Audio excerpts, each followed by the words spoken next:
जेके boss 12th के result के बाद कई सारे स्टूडेंट्स ने जो है वो अब एलिगेशंस लगाना शुरू कर दिया है कि जो रिजल्ट आउट हुआ है उसमें प्रॉपर तरीके से ट्रांसपेरेंसी नहीं है।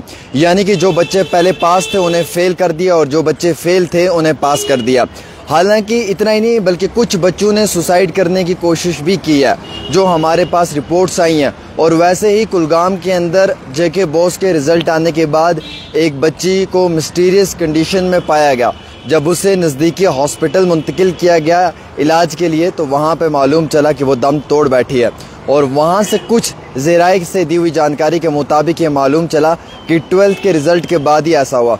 वैसे ही डोडा से भी इतला हमारे पास मौसूल हुई कि 12वीं के निताइज आने के बाद एक बच्ची जो है वो पहले तो कुछ समय के लिए मिस्टीरियस कंडीशंस में उसको एक घर के अंदर पाया गया और उसके बाद जब उसे हॉस्पिटल मुंतकिल किया गया तो मालूम चला कि वो भी दम तोड़ बैठी है।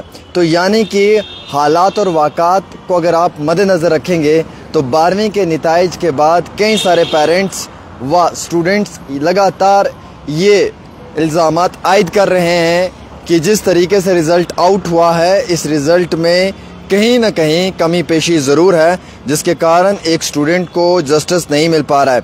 बल्कि इतना ही नहीं, कई सारे पेरेंट्स के ये भी एलिगेशंस लगाए जा रहे हैं कि इस इम्तिहान में जो वक्ती तौर बच्चे को फ़ायदा मिलना चाहिए था या जो स्टूडेंट को फ़ायदा मिलना चाहिए था वो फ़ायदा नहीं मिला। अगर आप स्टूडेंट्स मेरी बात से इत्तेफाक रखते हैं तो वीडियो शेयर करें। अगर आपको लगता है कि आपके साथ गलत हुआ है तो वीडियो शेयर करें। अगर आपको लगता है कि नहीं हुआ है तो बिल्कुल भी शेयर मत करें। सीधी सी बात है, मैं आप लोगों के जस्टिस के लिए आवाज़ उठाता हूँ। आप लोगों का फ़र्ज़ बनता है मेरा सपोर्ट करना।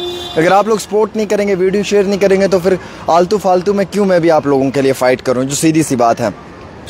मैं इस वक्त एडमिनिस्ट्रेशन तक, मैं जम्मू कश्मीर की जो एजुकेशन की मिनिस्टर हैं सकीना मैम तक ये बात पहुंचाना चाहूँगा कि 12th के रिज़ल्ट से पहले जो बच्चा पास था बाद में वो बच्चा फ़ेल था, जो पहले फ़ेल था वो बाद में पास था। एक बच्चा हर सब्जेक्ट में उसे जो है वो अच्छे नंबर्स आए हुए हैं, नीचे उसका रिज़ल्ट फ़ेल दिखाया हुआ है। किसी को जो है वो 2 सब्जेक्ट्स फ़ेल हैं, नीचे पास दिखाया हुआ है। मैक्सिमम केमिस्ट्री और फिज़िक्स मेडिकल ब्रांच में बच्चों की फ़ेल कर दी गई है। और कई सारे खदशात बच्चे ये भी पैदा कर रहे हैं कि हमारे साथ जी नाइंसाफ़ी हुई है सरासर।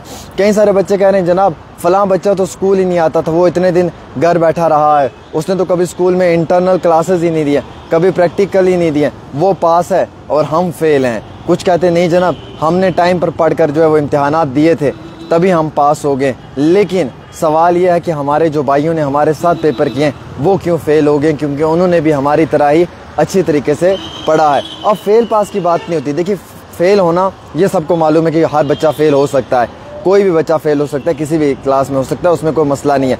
फ़ेल इसलिए होना कि पहले उसका रिज़ल्ट पास आना बाद में उसका फ़ेल होना, ये सवालिया निशान खड़ा करता है।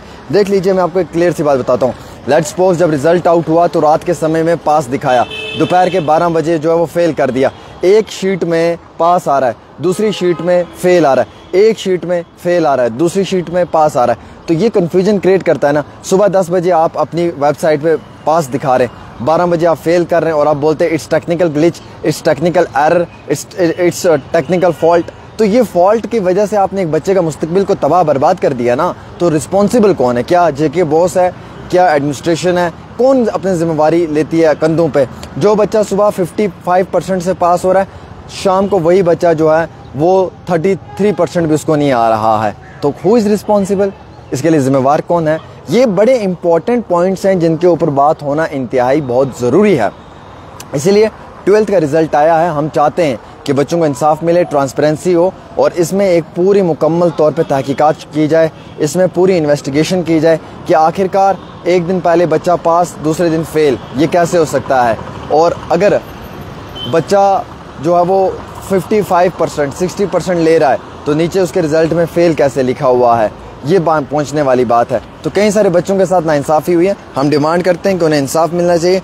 हुकूमत से भी गुजारिश है, एडमिनिस्ट्रेशन से भी गुजारिश है। इंटरनल मार्क्स कम आए जबकि हम रेगुलर क्लासेस अटेंड करते थे। देखो इतना अच्छा पेपर हुआ था केमिस्ट्री का, फिर भी फेल किया, समझ ही नहीं आ रहा। उसके बाद कई सारे बच्चे लिख रहे हैं the marking specially in physics and chemistry for class 12th is very very bad. हमारे साथ गलत हुआ है सर। सब बच्चे लिख रहे हैं। और मैं बच्चों को कहूँगा कि अगर आप मेरे साथ हैं और अगर आप चाहते हैं कि आपको इंसाफ मिले तो इस वीडियो को इतना शेयर कर देना ताकि उमर अब्दुल्ला साहब की टेबल तक पहुँच जाए। एक छोटी सी रिपोर्ट आमिर सुहेल के।